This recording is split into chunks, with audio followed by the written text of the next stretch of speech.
Hey folks, James here, and today we're diving into one of Sabaton's most rousing tracks, Till Seger, the Swedish fort to victory.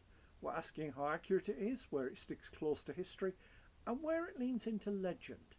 So let's dig in, but bear in mind my Swedish is non-existent, so I'm going to use English translations of the lyrics.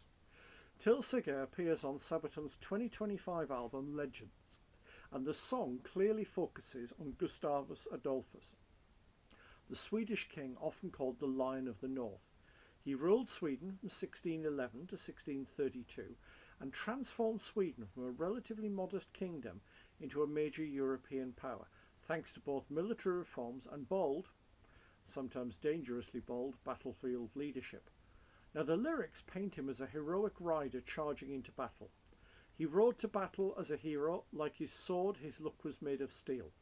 That's pretty fair. Gustavus did truly lead from the front. He wasn't the kind of monarch who'd watch from a hilltop.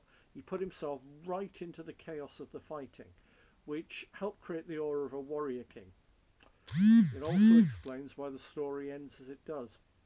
Calling him a lion from the north isn't just metal theatrics. The lyrics state, "From the north a lion took a leap." That lines up with how he's been remembered for centuries.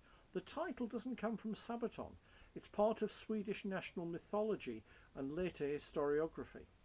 The song also describes he had won in the east and his name is the greatest now, for his throne was at stake. That refers to his campaigns against Poland, Lithuania and Russia. And yes, overall those campaigns were successful, although the real history was quite drawn out conflicts, complicated politics and victories that weren't always clear cut. The lyric he had won in the East resonates with the historical expansion of Sweden's influence in the Baltic. Then the song shifts to the final confrontation. So in the fog by the fields of Lutzen, where his fate was sealed in battle. That's spot on. The battle really was fought in heavy fog and smoke, and those very conditions played a major part in how he became separated from his men and killed. You don't need to embellish that moment. The real story sounds like tragic epic.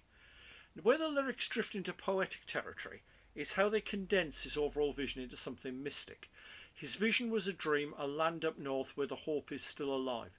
Gustavus did have bold ambitions, strengthening Protestant forces in the 30 Years' War, securing Swedish control around the Baltic, modernising the state, but turning that into a sweeping dream for the North is more lyrical than strictly historical. Now here's where things get especially interesting. Gustavus Adolphus isn't just a figure from the 1600s lost in time. His importance to Swedes continues even today. For a lot of people in Sweden, he represents the moment the country stepped onto the world stage. Before his reign, Sweden wasn't a major power. Under him it suddenly mattered, militarily, politically, strategically. He's a symbol of when Sweden proved it could stand toe to toe with the great powers of Europe. He's also remembered as one of the great military innovators. Indeed, my master's degree included how his military revolutions still resonated today. His reforms, lighter artillery, coordinated infantry and cavalry tactics, more flexible formations, helped change how wars were fought across Europe. And you can see the genesis of Napoleonic tactics in them. And that legacy aligns with modern Swedish pride in engineering, precision and efficiency. He embodies a national tradition of clever problem solving. Sweden even observes his legacy annually. Each November the 6th is Gustavus Adolphus Day. Schools may talk about him and yet he even gets his own pastry in certain places. It's more than nostalgia, it signals he remains part of the cultural calendar. Not many 17th century monarchs get anniversary pastries in the 21st century. There's also the mythic element. Sweden doesn't have a huge roster of ancient conquerors or legendary warrior kings. Gustavus fills that narrative space. The charismatic commander, the reformer, the tragic hero who dies in foggy confusion. He's the closest thing Sweden has to an Arthur or a Charlemagne, and that gives him staying power.